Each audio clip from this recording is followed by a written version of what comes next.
Hi everyone, good afternoon. It's time to drink our medication. Ito nga pala yung Provera. So it's 10 milligrams for sex hormones and modulators of the genital system. Progestogens. I'm not really in medical field, but I'm a fan of all medical professionals. Anyway, para saan nga ba tong gamot na inumin natin? Teka.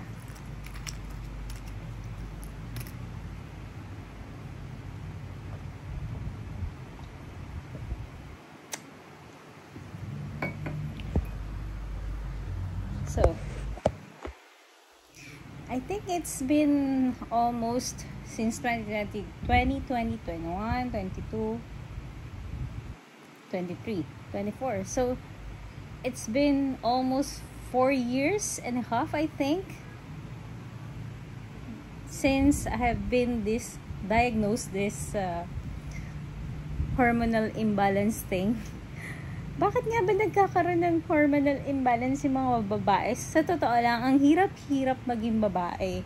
Ang dami-dami nating yung mga masyadong personal na pangkababaihan na nararamdaman na sakit.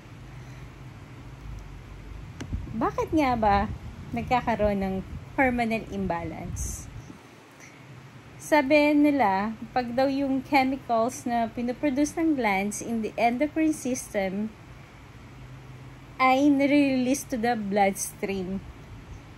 So, yun, nagkakaroon ng hormonal imbalance. Pwede rin due to fatigue or tumataba tayo, nagkakaroon ng weight gain. Nagkakaroon din ng mga itchiness sa skin, hindi natin napapansin. Nagkaka-rashes yung mga skin. Tsaka parang yung mood natin, mood swings. So, may symptoms of hormonal imbalance na tayo. And, yun, it occurs also when there's too much or too little of a hormone. So, yun daw yung reason kung bakit nagkakaroon ng mga hormonal imbalances. So, paano ko nga ba nasabi na nagkakaroon ng hormonal imbalance? To tell you honestly, minsan, nakakatakot yung every month. Ina-expect mo, normal ba yung menstruation ko or your period ko? Or, magiging continuous ba yung bleeding ko? Or, mag-stop ba to ng 1 day lang? So, ang hirap talaga maging babae, di ba? Ang hirap explain nung hormones ng babae, ang hirap. Dami natin yung pinagdadaanan. So, yun, nag-occur daw yung hormonal imbalance when there's too much or too little of a hormone in the blood. Common symptoms nito, yung weight changes. Sa mga may partners, naglo-lower yung sex drive and nagkakaroon ng mga acne. But it depends in which hormone is out of balance. Ano ba yung hormones daw? So, yung hormones are chemical that glands produce in the endocrine system. So, they travel through the bloodstream to the tissue and organs, delivering messages that tell the organs what to do and when to do it. Yung hormones daw, essential siya for regulating most major bodily processes. This means, yung hormonal imbalance can affect maraming body functions. Kasi yung hormones nag-help to regulate like yung metabolism, blood sugar, yung growth, yung blood pressure natin, yung reproductive cycles and sexual function, general growth and development, pati na yung mood and stress levels, So, yung mga imbalances ng mga insulin or sugar natin, steroids, yung growth hormones, adrenaline can affect yung female na hormones. Hindi lang sa female, pati sa male. Actually, pati ang male, nagkakaroon din ng hormonal imbalance. Magkaiba nga lang yung ating mga symptoms and yung how our body reacts to it.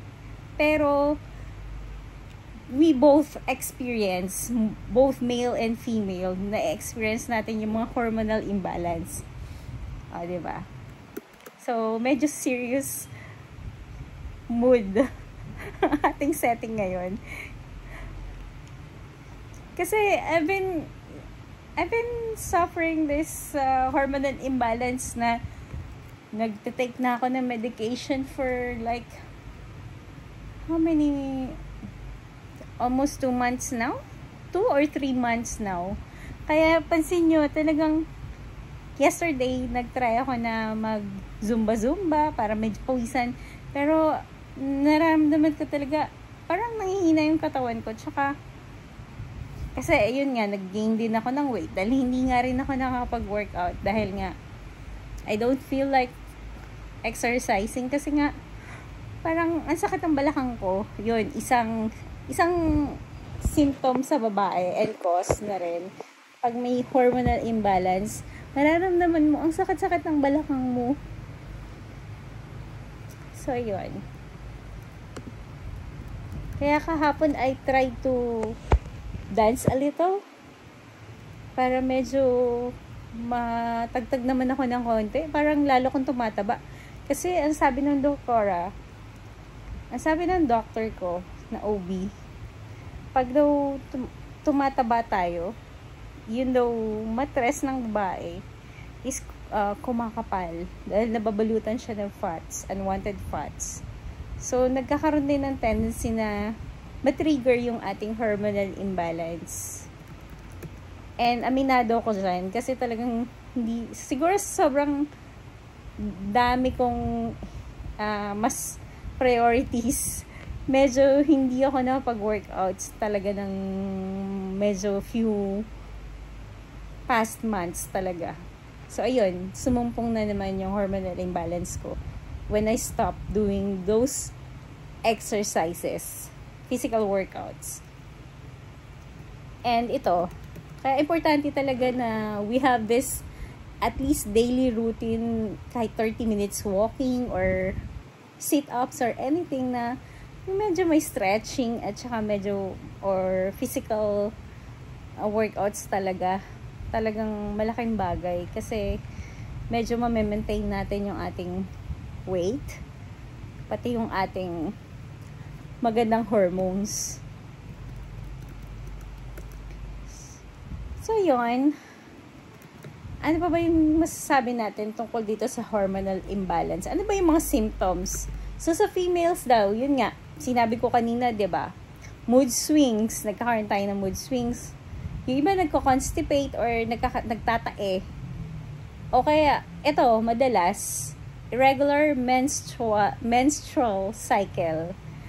Yan, nagiging irregular. Like what I've said kanina, minsan, nisip mo, sa isang buwan na magpi-period ka, minsan parang dot-dot lang, tapos na. Minsan naman, 2 weeks ka nang or 3 weeks ka nang ayaw mag-stop yung bleeding. O, diba? So, yun. Nag-i-irregular yung cycle ng menstruation. So, yung iba naman, infertility. Hindi na bubuntes or hindi nakakabuo ng baby. And then, yung iba, minsan may pain daw sa abdomen or sa back during menstruation. Ako, I told you, diba? Yung parang sa balakang. Yung mga partners, sabi nila, naglo-low yung sex drive. Yung iba, may insomnia. Hindi nagkakatulog. Meron namang iba, unexplained weight gain daw or weight loss. Biglang pagpayat at saka biglang sobrang taba naman. And yun yung iba, yung kumukunat daw yung buto. Lumulutong, brittle bones. And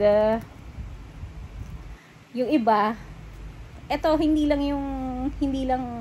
yung palaging continuous yung bleeding.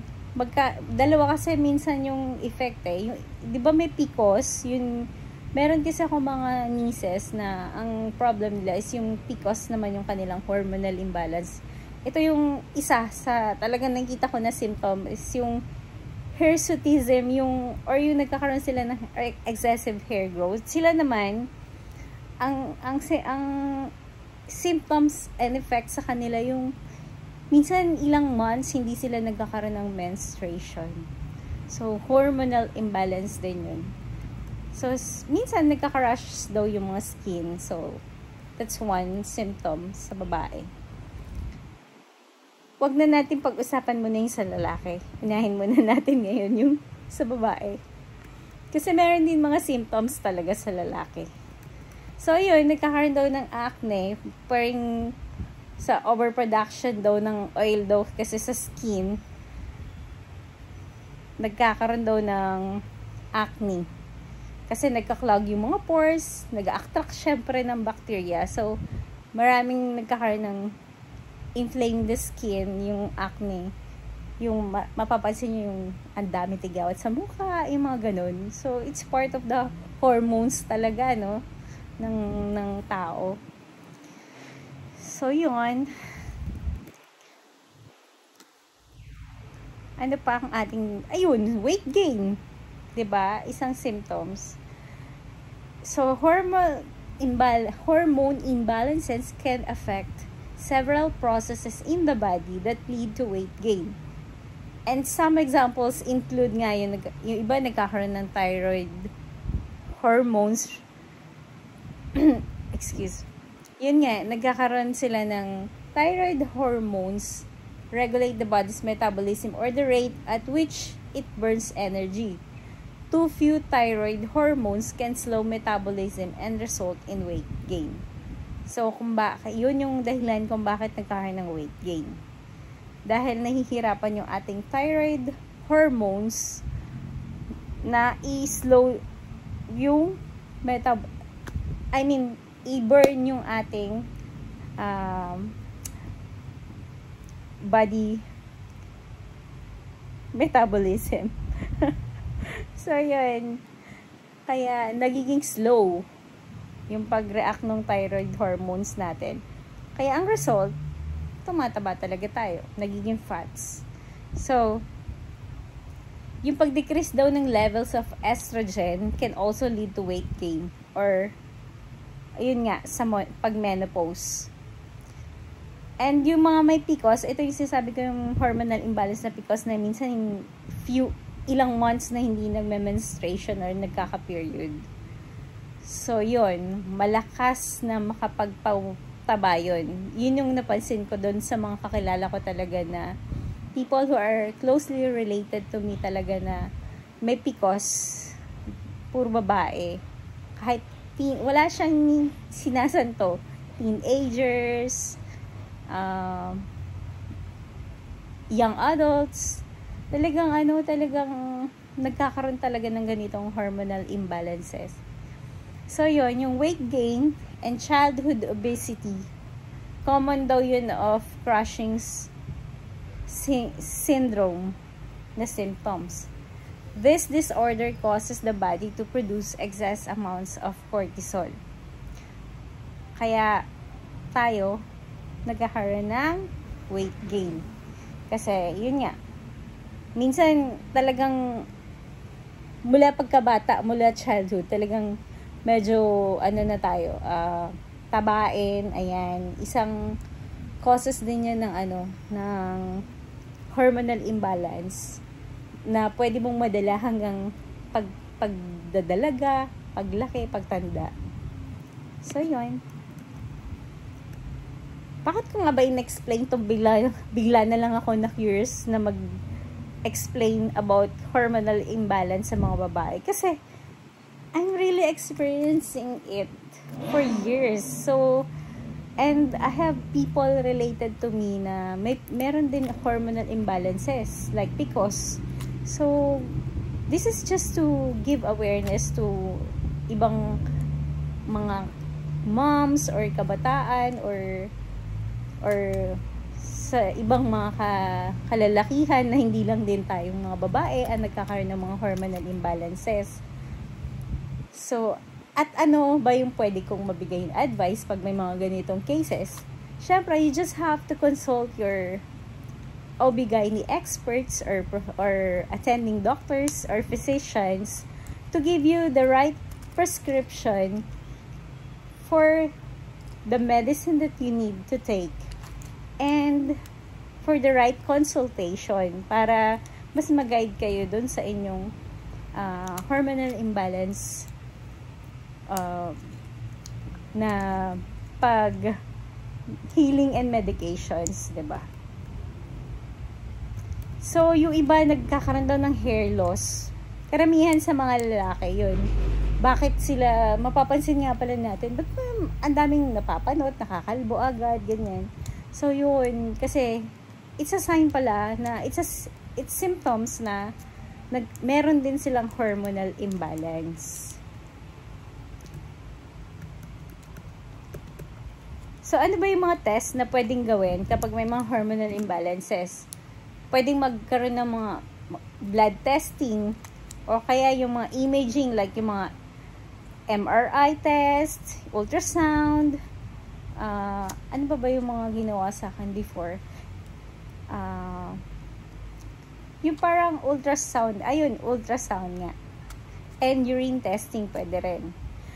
By the way, before share ko lang, before my husband died, I had this first, talaga, yung pinaka worst attack ng hormonal imbalance ko. Why nga ba sobrang natitrigger daw to, yung hormonal imbalance, lalo sa babae?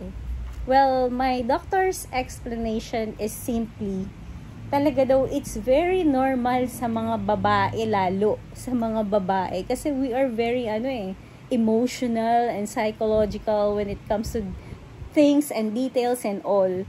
So, mas tayo yung talagang sobrang subsob sa pag-intindi ng mga issues, problems, challenges in life. So, sobrang stress. Yan. Maybe kaya ng mind natin, we are mentally strong, psychologically, and emotionally strong. Pero, sometimes, ito nga, yung physical wellness natin yung na-affect niya. Kahit sabi mong mentally strong tayo mga kababaihan, minsan, yung physical, yung bumabagsak. Kasi nga, we cannot really hide the stress.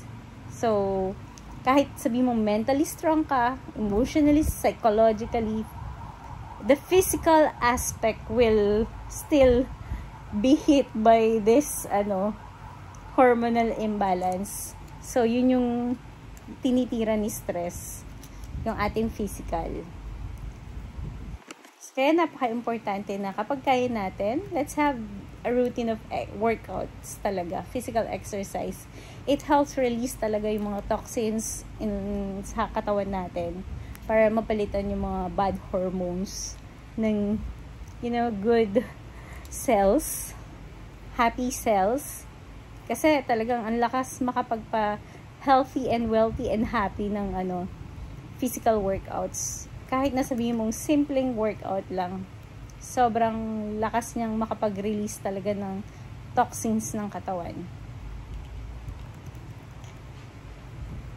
And then, ano ba yung pwede nating pag-usapan about hormonal imbalance? Ayun, nakalimutan ko share. Nandun na ako sa story ako kanina. Yun, before my husband died, yun nga yung sinasabi ko, I was attacked, or I had my worst attack of this hormonal imbalance during, I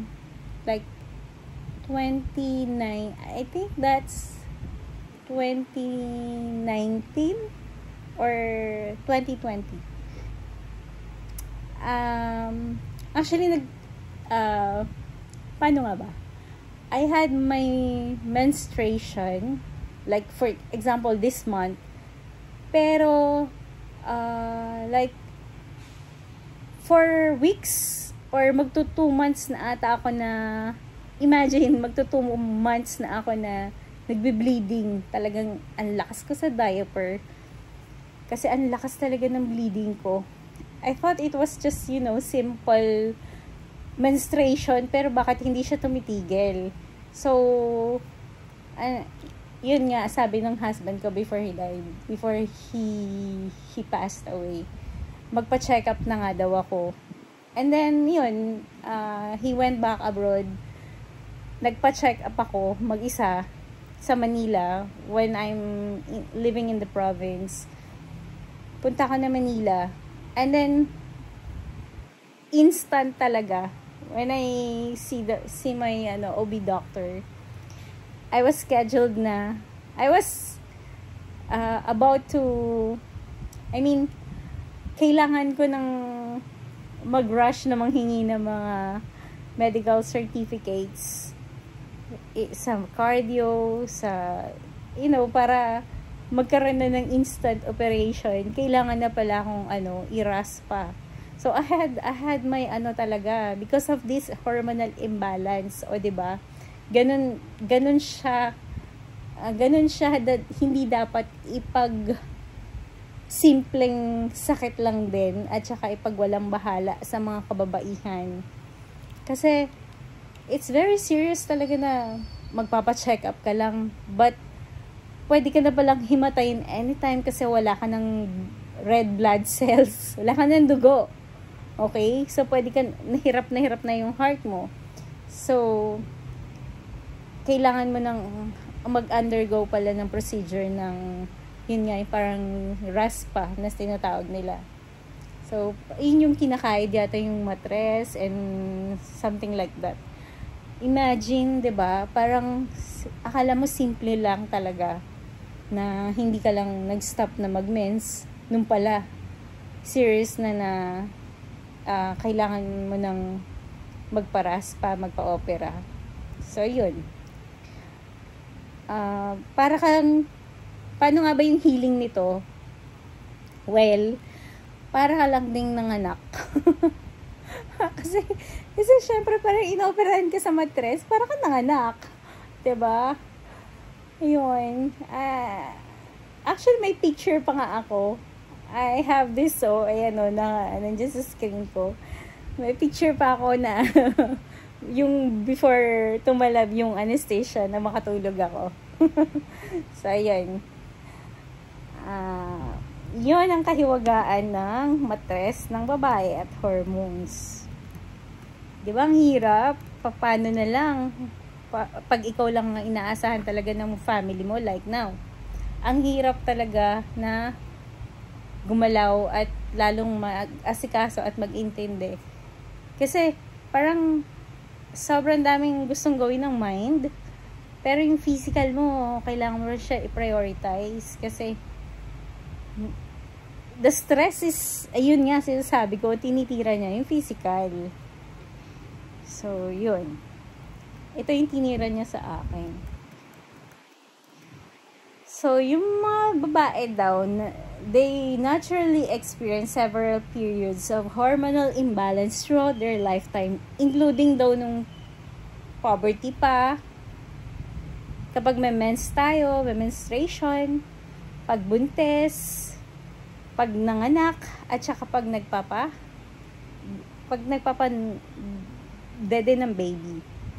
So, yun, mga menopause din, post-menopause, perimenopause, yun. Nagkakaroon talaga lahat ng hormonal imbalance.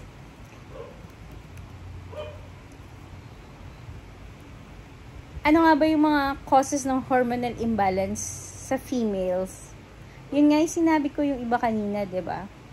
Yung iba may ovarian cancer kasi. Kaya nga, 'di ba, they are suggesting talaga yung iba na pinapatanggal talaga yung matres ng babae. Kasi it will lead to cancer pagka kunyari paulit-ulit na nakakain yung matres, or ulit na tinatanggalan ng mga cysts, or ng mga yung mga something dun sa matres ng babae, nagka-cause siya ng cancer. So talagang yung ibang doctor sinasuggest na tanggalin yung matres ng babae. 'Di ba? Ang hirap maging babae. Sa akin naman, yung case ko, bakit nga ba ako nag-overbleeding na ayaw mag-stop? Kasi nangangapal daw yung mattress ko.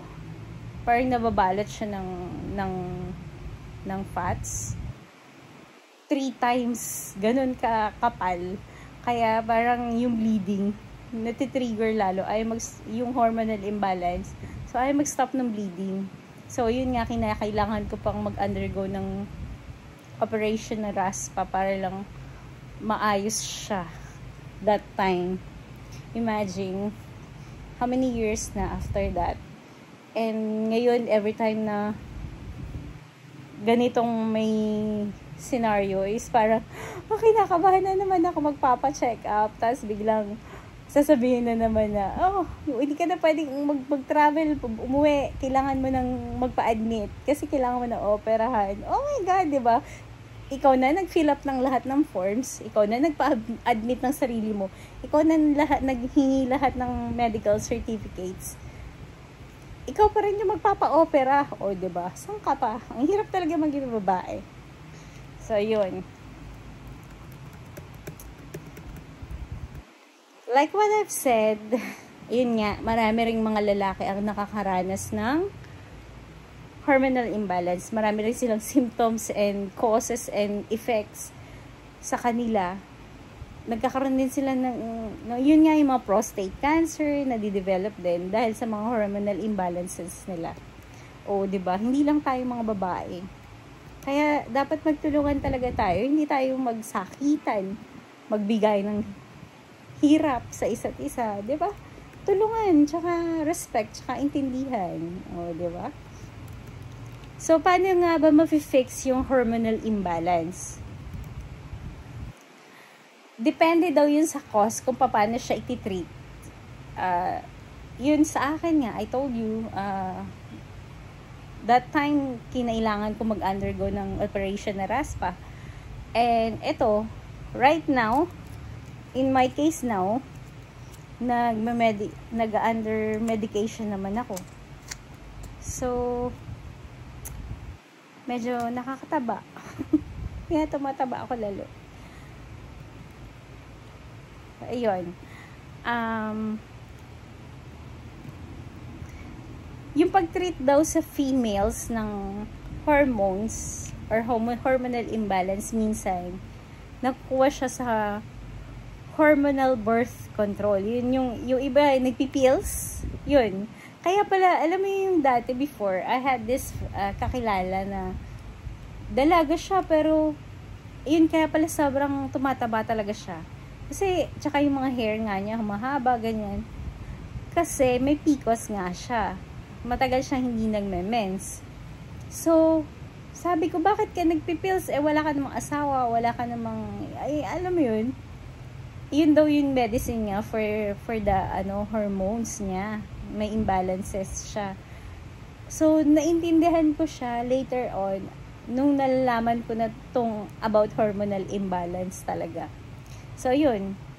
Maraming hormonal birth control like pills, ring, patch, nag-iba, nagpapashot, or yung intrauterine device, or yung IUD.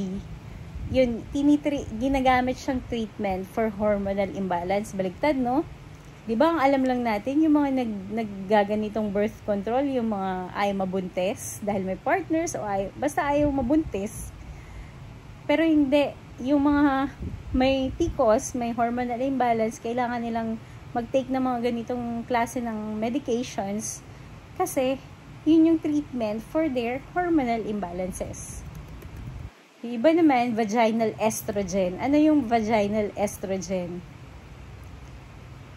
People experiencing vaginal dryness associated with changes in estrogen levels. Mababa yung estrogen levels daw. Ay mga feeling natin minsan parang dry, ganyan. Pwede daw mag-apply tayo ng mga creams containing estrogen directly to vaginal tissues to reduce symptoms. They can also use estrogen tablets, rings, to relieve vaginal dryness. So, yun. Pwede tayong gumamit daw ng mga creams pag feeling natin sobrang dry ng ating private support or something. So, may mga tablets din na pwedeng inumin. O, diba? Ang hirap talaga maging babae, diba? So, yun. Yung iba, hormonal replacement medications. Medications are available to temporarily reduce severe symptoms associated with menopause, such as hot flashes or night sweats. So, ito yung iba, yung mga nagme-menopause na. Kaya mga feeling natin, parang sobrang init talaga nung pakiramdam yung katawan natin. Ayun, pwedeng papalitan mo yung mga medicine mo, mag-consult sa doctor mo, para mabigyan ka ng right prescription or replacement sa iniinom mo. Baka mas, alam mo yun, parang may kakabe. There will be more suitable medications for you. So, yun, sabi pa dito, yung iba, isinasuggest daw na gumamit ng mga creams na nakakapagpa-slow ng mga excessive hair growth para dun sa may mga picos or yun nga yung mga humahaba yung mga hair, para daw medyo mag-slow yung paghaba ng hair. Mag-apply ng mga creams na yun. And ano pa? Yung mga may picos daw, ito yung mga ganitong cases, karamihan sa alam ko, hindi agad talaga nabubuntis. Kasi nga, imagine, ang mga birth controls, ang pang-treatment dun sa kanilang hormonal imbalance. How come? Paano nga sila mabubuntis? Agad-agad, diba? So, yun. Ang dami. Marami naman. Basta, you just have to consult your doctor. You ask your doctor and with the right medication and right prescriptions, okay, from the medical experts.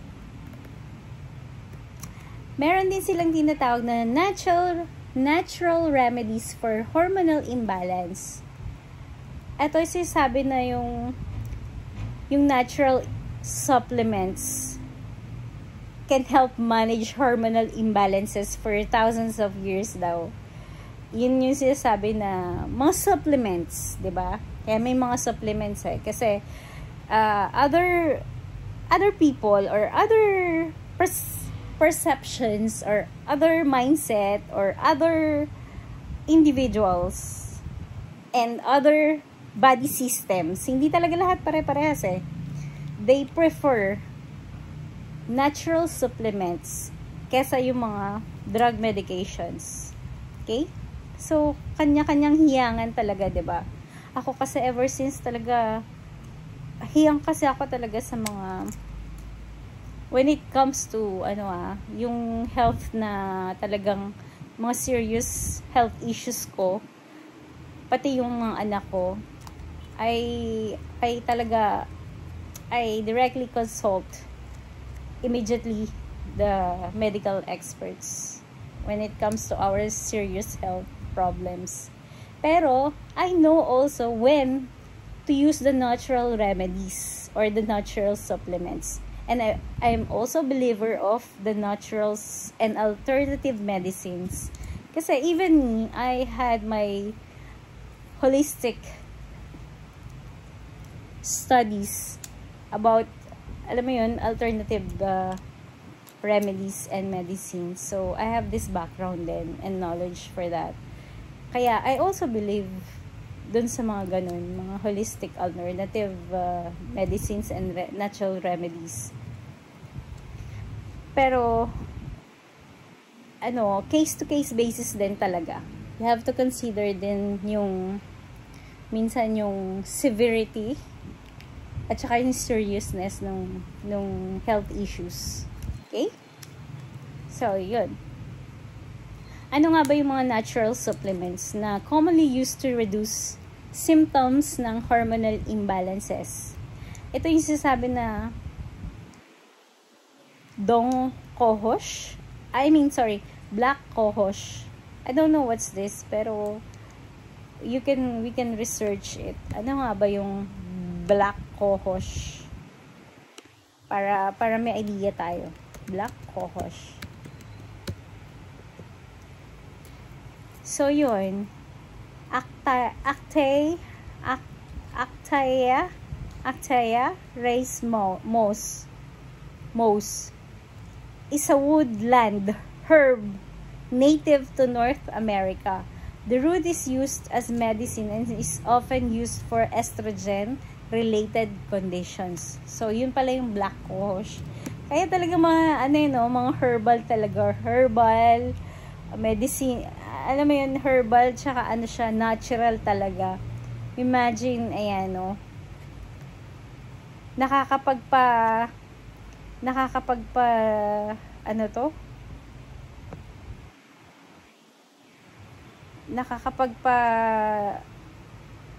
dagdag siya ng estrogen, yung black cohosh. Kaya sinasuggest na pwede siyang remedy. So, ayun, yung mga dong quai, ano naman yun? Yung iba kasi, karamihan, puro herbs talaga. Talagang natural remedy. So, it's a female ginseng plant. Basta lahat sila, puro herbs and natural plants na talagang ginagamit for supplements talaga. And alternative medicines, naturally. O, diba, yung evening primrose oil for hot flashes na kinukos ng menopause. So, ang laking tulong pala talaga ng evening primrose oil na yun para sa hormonal imbalances ng mga babae. Diba?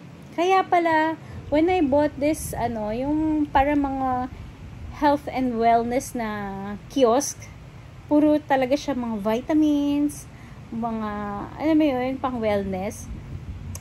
Ang ganda ng effect sa katawan ko yun yung primrose vitamin. Parang vitamin E siya. So, yun yung sinuggest nung naka-in-charge dun sa wellness na kiosk.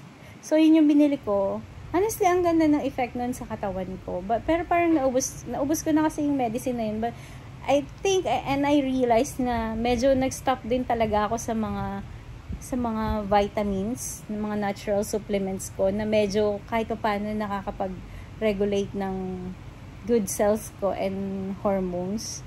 So, I have to make sure na dapat medyo talaga i-return ko yun, yung ganong sa system ko na yung vitamins.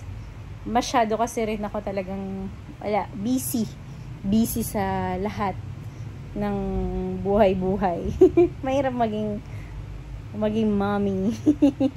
Mommy daddy, okay? So, marami naman mommy daddy dyan. So, kaya sinasuggest ko talaga na you have to take care of yourself. Kasi, who will take care of you, diba? Talagang, kailangan mong doblehin yung pag-aalaga. Kasi ikaw yung mommy, ikaw yung daddy. So, you have to take care. As in, triple care. 1,000 care. 1,000 care sa sarili.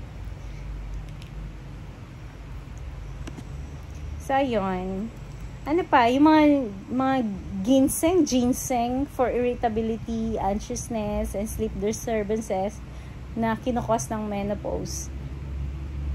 Yun, pwede rin yung mga natural remedies or yung supplements na mga pwedeng inumin. Baka katulong din yun sa mga ganong symptoms ng hormonal imbalances.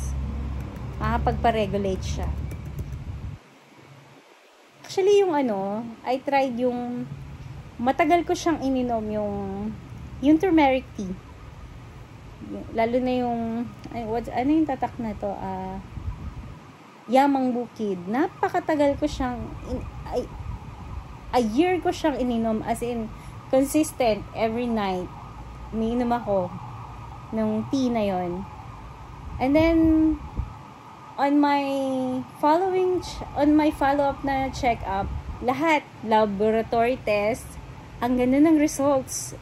Tapos, talaga maintain lahat ng dapat ma-maintain. Even sa cardio, lahat. Basta ang ganda ng result niya. And then, siguro, yun nga lang kasi, minsan kasi parang nakakasawa naman uminom. Puro na lang ba yun yung lasa? Diba? Ginger. Parang ginger na may honey, ganyan. Puro gabi-gabi, iinumin mo. Nakakasawa rin. Pero ang promise talaga, ang ganda ng effect niya. Yun yung Yamang Bukid na matagal-tagal ko siyang ininom. Pero effective talaga. As in, sobrang effective. Kaya dapat pala uminom ulit akong noon kahit paano paminsan-minsan. Paminsan-minsan umiinom naman talaga ako noon. Kasi I have other brands na rin ng tea na maganda rin naman sa katawan. Pero yun, try nyo rin yun. Maganda kasi talaga yung effect ng Yamang Bukid turmeric tea. So, nakapag-regulate siya and maintain ng lahat ng mga laboratory tests and all. So, kailangan din daw magkaroon ng lifestyle changes para magkaroon din ng pag-reduce dun sa mga symptoms na pwedeng hatid ng hormonal imbalances sa atin.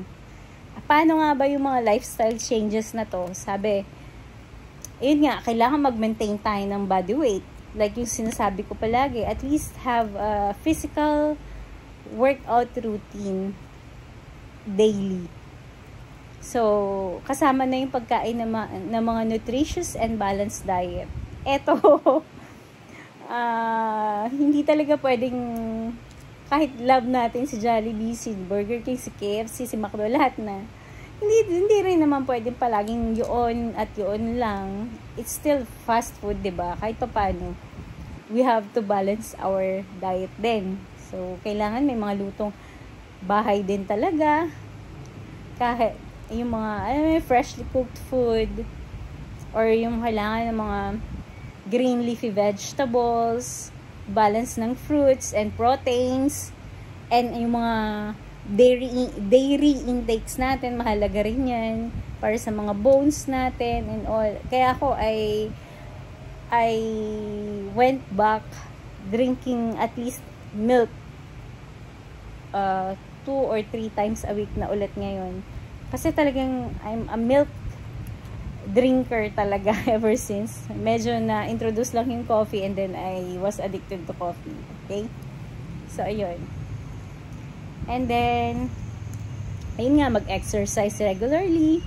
Mag-practice yung good personal hygiene, number 1. Focusing on washing areas with a lot of natural oils such as the face, neck, back, and chest. Uy, importante pala yun, no? Na nagwawash din tayo, na naglalagay din tayo talaga ng mga natural oils sa mga face, sa neck, sa back, sa chest.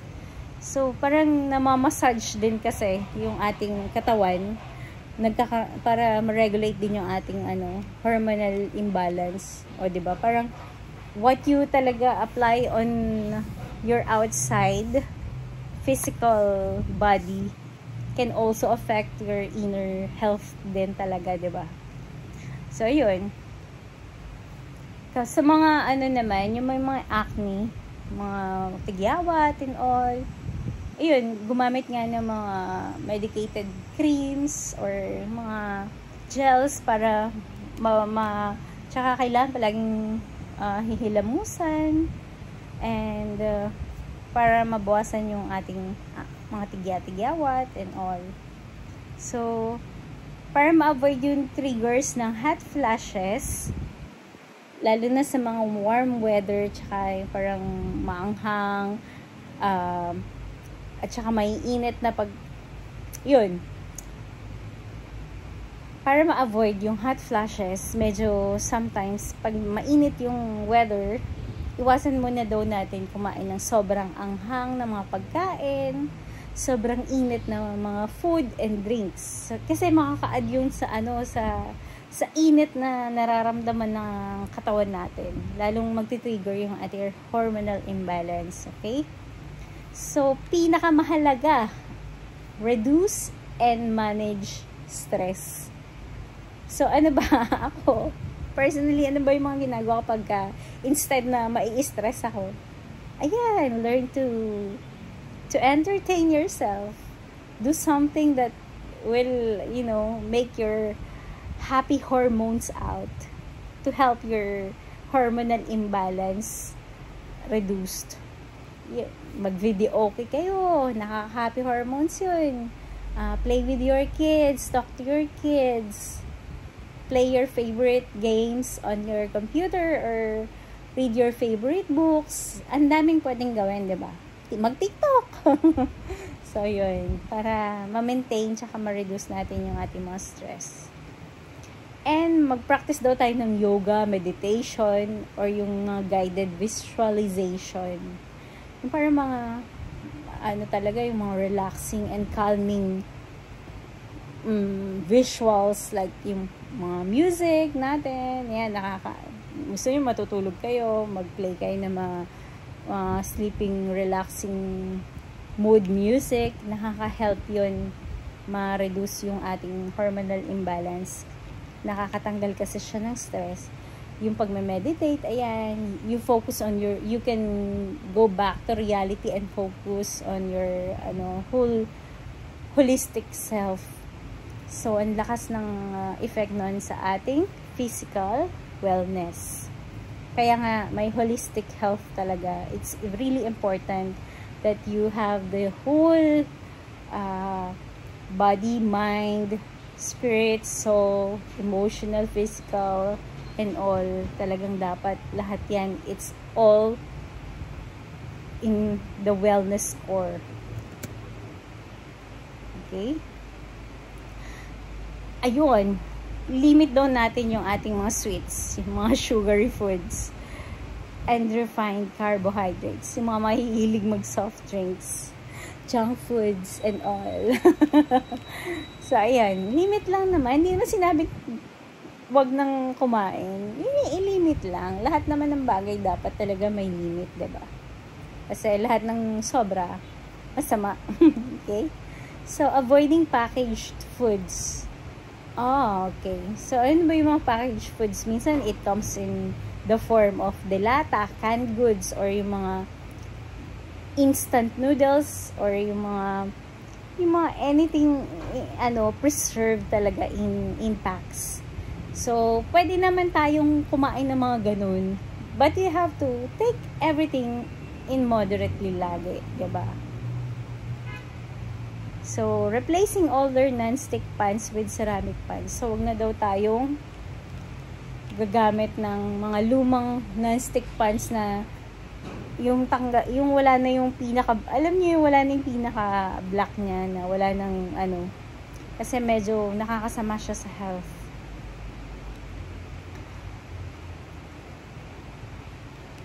Ano pa? Ang dami. Buying fruits and vegetables free from pesticides or ripening chemicals. So, ayun. Kaya, I really appreciate yung mga organic na mga fruits and vegetables din talaga. That yung was harvested talaga yung from the backyard farms na tinitinda, na nilalako, or yung talagang tinitinda sa palengke or sa mga supermarkets na fresh talaga, na hinarvest talaga sa kanilang farm, sariling farm, or dun sa mga backyard farmers. Kasi karamihan puro safe for consumption, yung walang masyadong pesticides. Kasi syempre pag commercial farming is they are really using the pesticides I mean, para ma-maintain yung magandang quality ng kanilang mga produce. Pero there are still may mga farms pa rin naman na they are still planting those organic products, less pesticides, para mas safer. Pero ang pinaka-importante, you have to wash your vegetables and fruits and fresh produced before consumptions, diba? Before eating them, talagang wash thoroughly, properly. So, restricting the use of cleaning products that contain toxic chemicals such as bleach. Ito, masama kasi talaga yung yung effect nung pag nasinghot talaga natin, yung mga sobrang tapang ng mga ganong chemicals, masama sa health talaga natin. So, yun, minsan nakaka-trigger din talaga ng ating mga hormones, mga mga ano natin sa katawan. So, ako medyo natitrigger ako sa paghinga. Ayan, nahihirapan ako huminga kapag ka ganun. So, masama siya. So, i-avoid natin yun. So, i-avoid din daw natin mag-microwave ng mga foods and drinks na nasa plastic containers. Kailangan nasa glass containers pag magre-reheat tayo sa microwave. So, yun. Nakakasama rin pala siya sa ating hormones, no? Sa ating katawan. Kaya, those are the lifestyle changes that we need to make sure na kahit papano masunod natin para mabawasan yung mga symptoms ng hormonal imbalances natin. Ayun, and then, ano pa? Pinaka suggestion ko is, you have to speak with your healthcare professional about your long-term unexplained symptoms or yung especially yung mga pain or discomforts or interfere sa mga everyday activities mo na a-affect ng hormonal imbalances mo. Okay? So, they can give you the right advices, prescriptions, and they will even guide you kung paano ma-treat yung hormonal imbalances natin at paano ba ito mababawasan at ma-maintain. Okay? So, that's for our hormonal imbalances topic for female or for woman this afternoon. And ano pa yung gagawin natin mamaya? Mag-online training. O, diba? Medyo yung stress ko nababawasan pag nakikinig na lang ako ng online training instead na mag-isip ka ng mga negative lang na makaka-affect lang ng badly to your hormonal imbalance. So, online learning is one of my stress reliever. O, diba? Aside from TikTok and all. O, sige na. Bye-bye. Thank you.